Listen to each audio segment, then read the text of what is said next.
Assalamualaikum warahmatullahi wabarakatuh.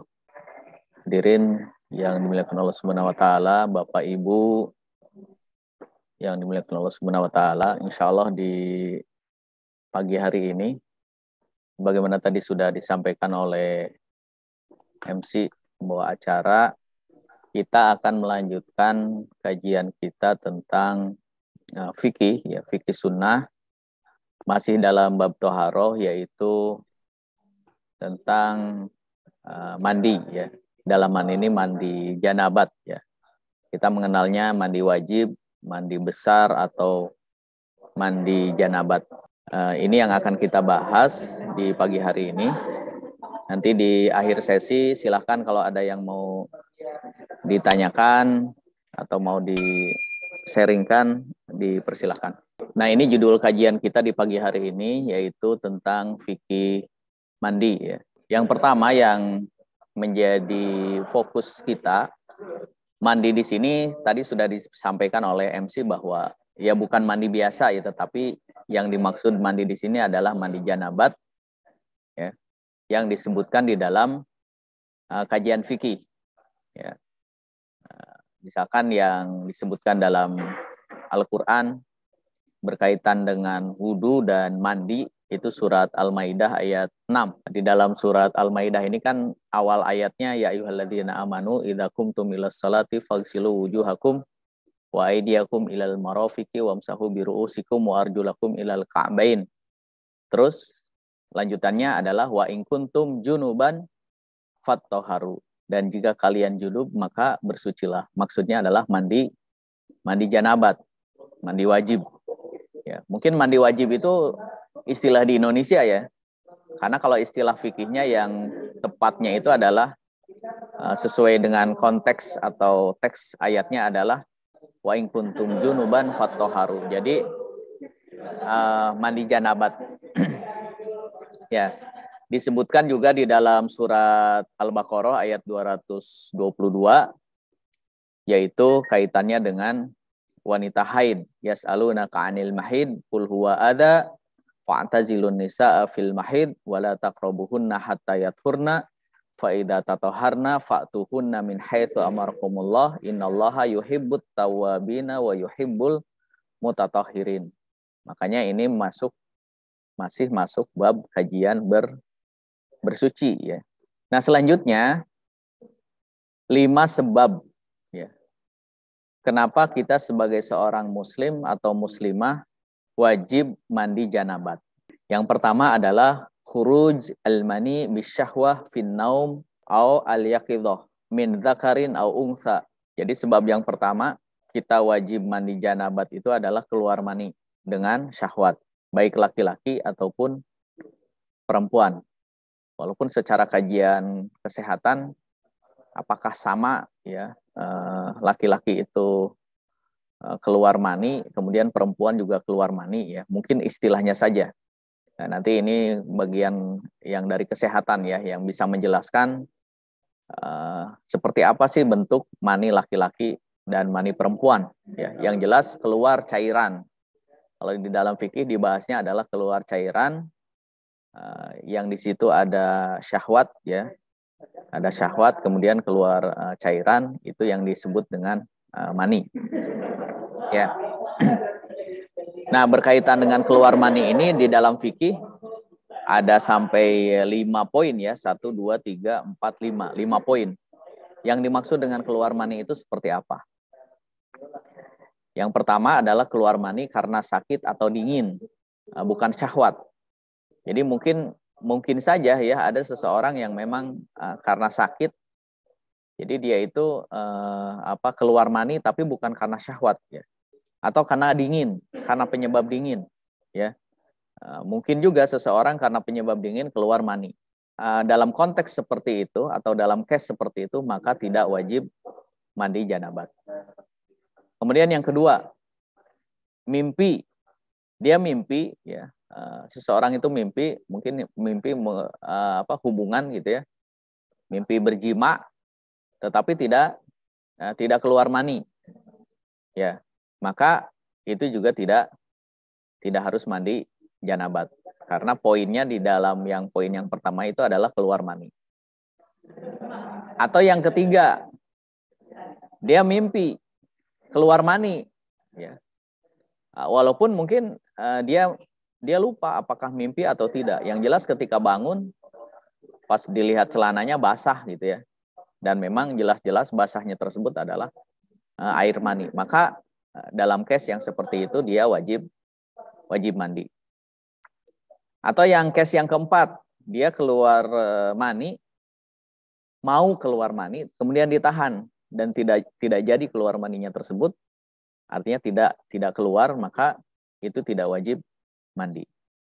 Atau misalkan case yang kelima, ketika selesai sholat, dia melihat di pakaiannya ada mani, maka case seperti itu sholatnya harus diulangi karena mani ini termasuk najis. Ya, berarti caranya dibersihkan dulu mani yang ada di pakaiannya, kemudian sholatnya harus diulangi karena mani masuk kategori najis, ya, najis sedang, ya, najis sedang.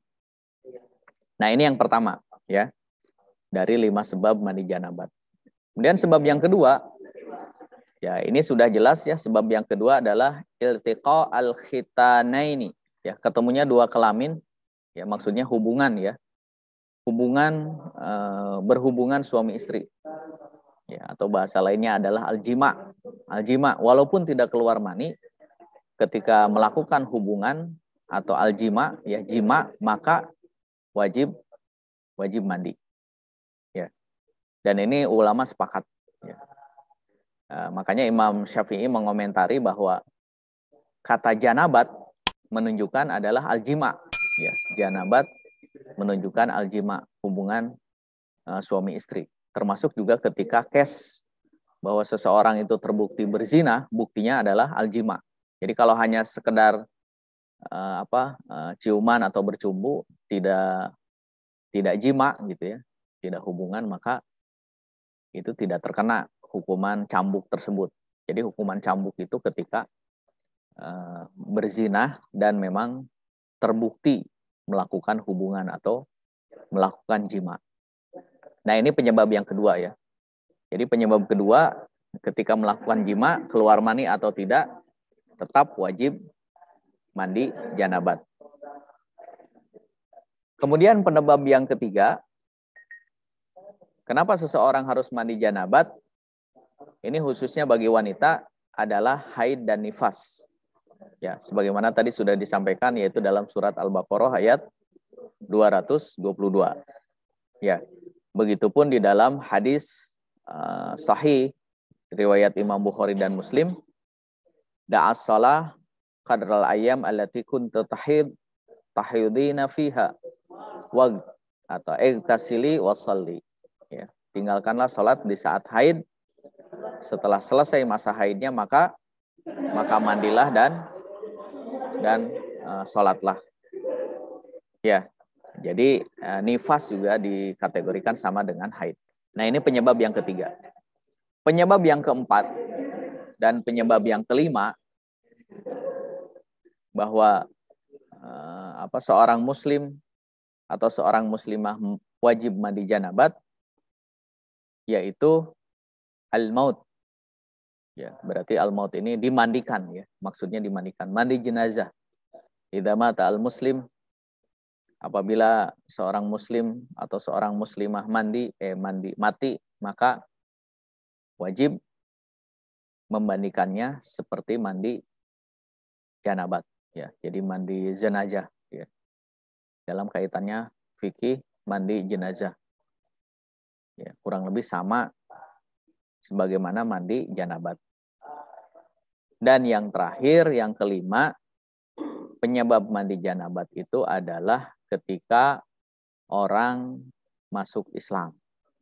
Ya, yang tadinya kafir kemudian masuk Islam, maka wajib mandi janabat.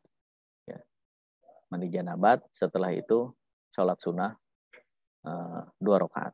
Ini dijelaskan dalam hadis Abu Hurairah Nah, ini kelima sebab yang dijelaskan dalam fikih kenapa seseorang harus mandi janabat. Nah, selanjutnya haram saat junub. Jadi ketika junub, ya tadi penyebab junub ya sudah disebutkan ada 5. Dan ketika kondisi sedang junub, ya, maka 5 hal ini tidak boleh dilakukan.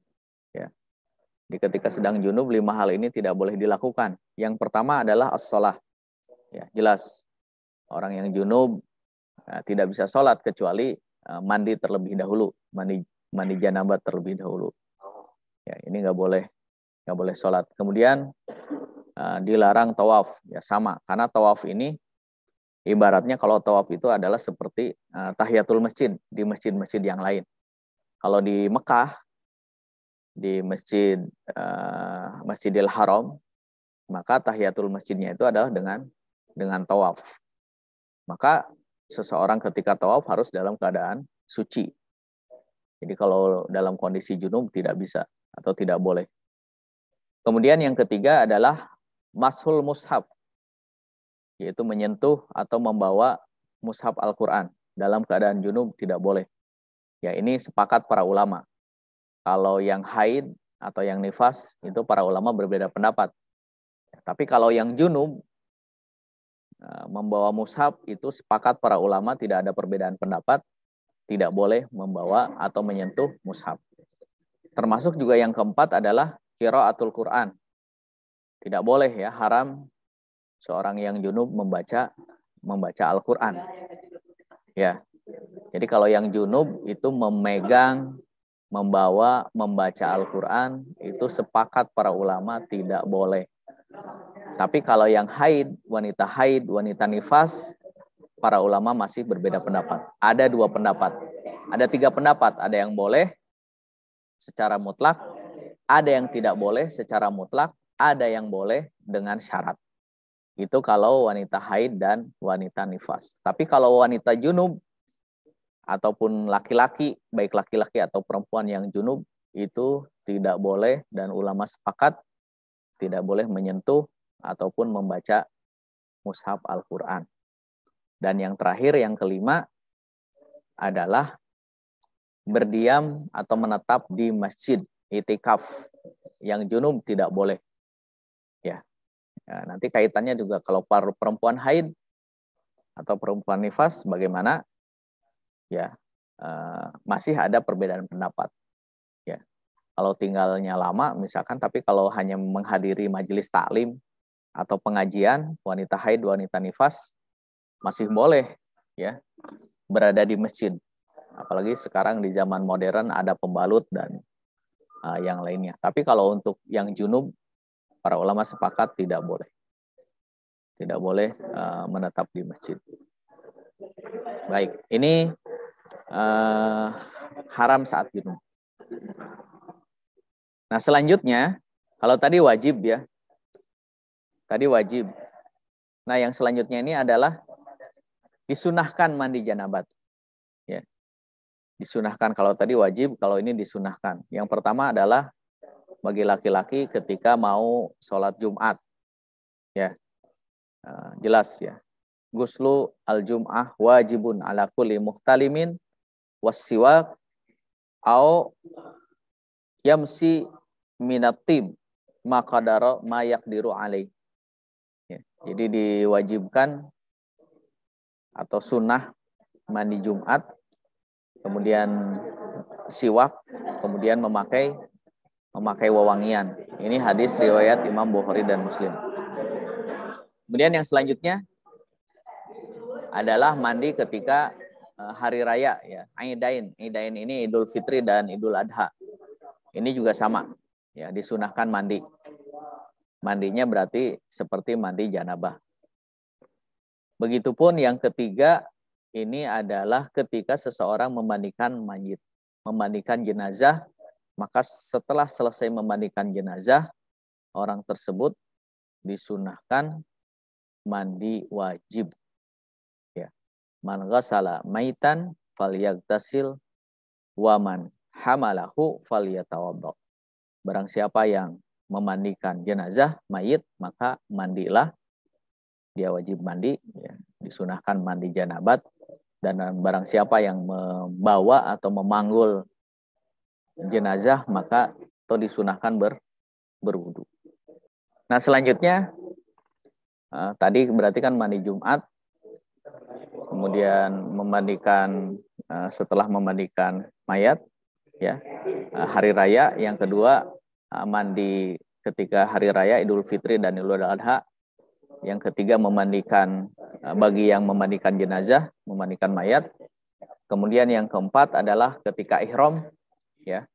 Ketika ihram berarti ihram mau umroh ataupun ihram mau haji, maka disunahkan mandi. Mandinya adalah mandi janabat, bukan mandi biasa. Terus ketika mau memasuki kota suci Mekah, ya biasanya satu paket kan, biasanya kalau mau umroh ataupun mau haji di mikot kan, mikot ya. Nah di mikot itu kita dalam kondisi sudah mandi. Atau yang keenam, ketika mau wukuf di Arafah, ya. Jadi di Mina biasanya kita mandi terlebih dahulu, atau pagi-pagi sebelum wukuf, ya, kita mandi. Mandinya adalah mandi janabat ketika mau wukuf di Arafah. Nah ini 6 hal, ya, yang disunahkan untuk mandi janabat. Nah selanjutnya berbicara rukun. Jadi rukun mandi wajib itu atau mandi janabat itu simple sebenarnya, hanya 2 ya. Yang pertama niat, yang kedua adalah mencuci seluruh badan. Ini dalil-dalilnya ya, Al-Maidah ayat 6 tadi sudah dibacakan, wa in kuntum junuban fattahharu. Kemudian Al-Baqarah ayat 222 tadi juga sudah dibacakan, dan kemudian An-Nisa ayat 43, ya. Ya ayyuhalladzina amanu la taqrabus shalah wa antum sukara hatta ta'lamu ma taqulun wala junuban illa abiri sabilin hatta tattasilu, ya. Ini kaitannya dengan rukun. Jadi gampang, rukun mandi janabat itu 2. Pertama niat, kedua adalah membasuh seluruh badan kita. Selesai. Nah, misalkan niat kecemplung aja, cebur ke kolam gitu ya, atau ke sungai yang bersih, cemplung semua, kita tenggelam, udah kebasuh semua, kecuci semua, itu udah selesai sebenarnya mengikuti rukun mandi wajib, udah sah mandi wajibnya dengan model seperti itu, ya. Walaupun di dalam fikih dibahas terkait sunnah mandi wajib, ya, mandi janabat. Di antaranya adalah dengan pertama mencuci 2 telapak tangan, ya. Kemudian setelah itu mencuci kemaluan. Setelah mencuci kemaluan adalah berwudu sebagaimana wudu mau sholat, ya kan, kecuali kaki. Jadi kakinya nanti diakhirkan. Kemudian baru setelah itu mandi, ya. Dimulai dari menyiramkan air ke kepala, ya, 3 kali, 1 kali, 2 kali, 3 kali, ya. Kemudian baru setelah itu mengguyur seluruh badan kita, ya, dari mulai kanan dulu, ya, dari kanan kemudian kiri, ya. Nah ini sunnah. Dan terakhir nanti mencuci kaki. Nah ini secara lengkap ketika kita berbicara mandi janabat. Terus pertanyaannya adalah bagaimana cara mandi janabat wanita? Ya, seperti apa? Apakah sama dengan laki-laki? Jawabannya adalah sama, ya. Jadi mandi janabat laki-laki ataupun mandi janabat perempuan sama saja. Jadi penghususan kalau misalkan wanita yang rambutnya panjang, ya tidak harus diurai dan lain sebagainya, itu karena Islam ini mudah, ya. Jadi cukup sama tadi, ya, disiramkan cukup 3 kali, kemudian disela-sela sedikit, ya, untuk memastikan bahwa airnya masuk, ya, mengenai kulit kepalanya, maka itu sudah selesai. Nah ini berdasarkan hadis dari Ummu Salamah, ya, riwayat Imam Ahmad, Imam Muslim, dan Imam At-Tirmidzi, bahwa bagi perempuan ini innama yakfiki an tahsa alaihi salasa hasayat min ma'in summa nafdi ala sa'iri jasadi ala jasadiki, kemudian engkau sudah dianggap melaksanakan mandi janabat. Nah, kemudian yang selanjutnya, nah ini yang terakhir ya, yang terakhir materi kita di pagi hari ini, 7 hal seputar mandi janabat. Ya. Apa saja sih yang biasanya menjadi pembahasan dalam mandi janabat ini? Yang pertama, 1 kali mandi bisa mewakili untuk haid dan janabat yang terjadi bersamaan. Atau misalkan tadi ya disunahkan mandi janabat itu hari Jumat atau hari raya. Nah, ketika bersamaan hari rayanya pas bertepatan dengan hari Jumat, maka tidak harus 2 kali mandi, tapi cukup 1 kali mandi saja. Atau misalkan tadi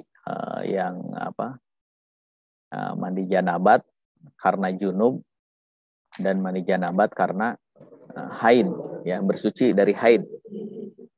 Ya, bersuci dari haid. Maka mandinya cukup 1 kali saja. Nah, poin yang pertama ini juga suka ada pertanyaan seperti ini. Ustaz, bagaimana seorang wanita sudah bersih dari haidnya, kemudian melakukan hubungan suami istri? Boleh tidak? Apakah harus mandi dulu baru hubungan suami istri atau tidak harus mandi? Yang saya ketahui, mandi wajib ini kan untuk sholat. Ya, makanya di sini ada istilah mewakili, ya, 1 kali mandi mewakili haid dan janabat. Nah, ini case-nya ya, misalkan dia sudah suci, ya, wanita tersebut sudah suci dari haidnya, misalkan udah 10 hari atau biasanya macam-macam ya, ada yang 8 hari, ada yang 10 hari. Kemudian sebelum mandi dia melakukan hubungan suami istri karena memang sudah suci.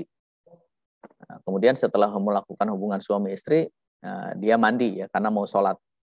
Ya, misalkan mau sholat subuh atau mau sholat zuhur gitu ya. Jadi mandinya itu mandi junub karena hubungan suami istri, kemudian mandi karena sudah suci dari haid mau sholat. Nah, ini case yang pertama. Ya. Kemudian case yang kedua, apakah kalau kita mandi wajib, mandi janabat, harus wudu lagi atau tidak? Jawabannya tidak harus wudu lagi. Ya, kalaupun mau wudu lagi itu sifatnya sunnah. Ya, jadi mandi itu sudah mewakili wudu.